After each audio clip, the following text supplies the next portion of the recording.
We don't know who they are, we don't know what they want. Aliens invading the Earth and the Earth's last stand. What we do know is that they're taking people. It's basically not a remake, but a reimagining of the original XCOM game. Well, core principles from the original that we wanted to build on was basically everything. XCOM is about Earth being threatened by an unknown enemy. The world bonds together and they form an elite military organization, the most elite in the history of the world, and that's where the player comes in. They are the commander of this organization. I think we were all fans of the original, working for Firaxis, we're all fans of squad-based, turn-based strategy, so I've played just about every turn-based strategy game out there. I think we all had a lot of ideas and things that we wanted to do and things we liked about all of the games that we played in the past. Just really finding the fun things and eliminating the things that we didn't really care so much for. So we start with the original game and we play it and we say, okay, well, we find that new players or even us old diehards, like we find this concept, we can improve this a little bit. And one of the first things we looked at was time units. And the idea was that your soldiers had a certain number of time units to move around the battlefield, to perform abilities, take shots and things like that. And actually it worked great in the sense that you had this resource that you were hoarding and that you had to be careful because when you spent too many, you could find yourself exposed and in dangerous situations. So there's this great risk-reward mechanic.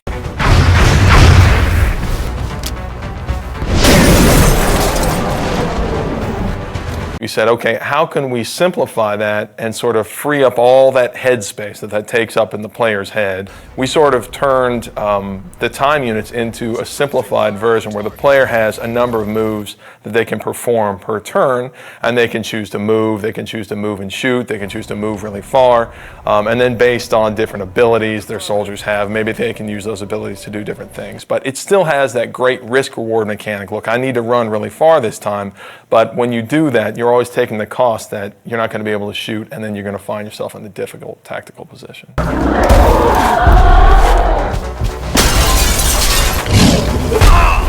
The other big thing I think that we did was we added cover to the game. Now tactically you have a lot more important decisions to make based off of being in low cover and high cover, flanking aliens. So in some ways we feel like we made the game more tactical. One of the advantages I think we have as a turn-based game is that we can move the camera around wherever we want.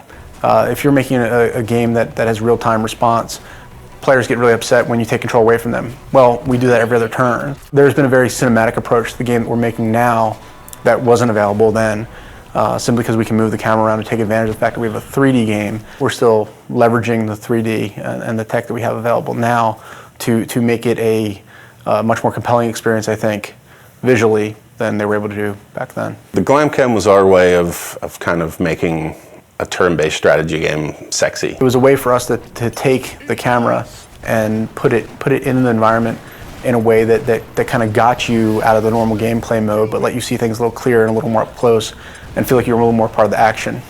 The idea is that when your soldier goes to take a cool shot, then the camera can drop in, and we've got these great dramatic scenes where your sniper's lining up this super long shot and you'll see it fall right down the barrel.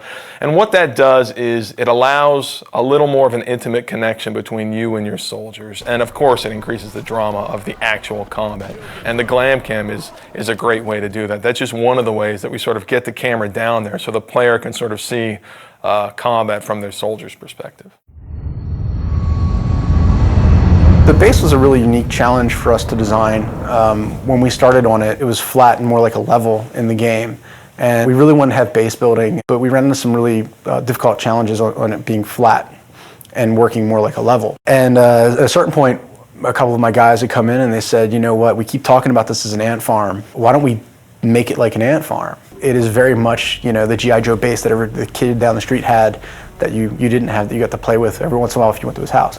So when we made it, that was one of the things I think really stands out. I think it's a really unique feature to the game. It allows us a lot of flexibility for optimization and for the player to be able to build and expand. And it's a really different, I haven't seen represented that way really ever. And on top of that, they're actually expanding the structure, customizing the facilities that they're adding to their base. We want them to be able to see their soldiers interacting and their scientists, and so I think it's this really neat moment where you get into the game and you have this physical structure that you've customized and you've made the decisions about what you want to focus on, and then you can see your soldiers that you've leveled up and you've grown attached to, you can see them interacting, and it's something that I think we're really proud of, we're really excited for people to see.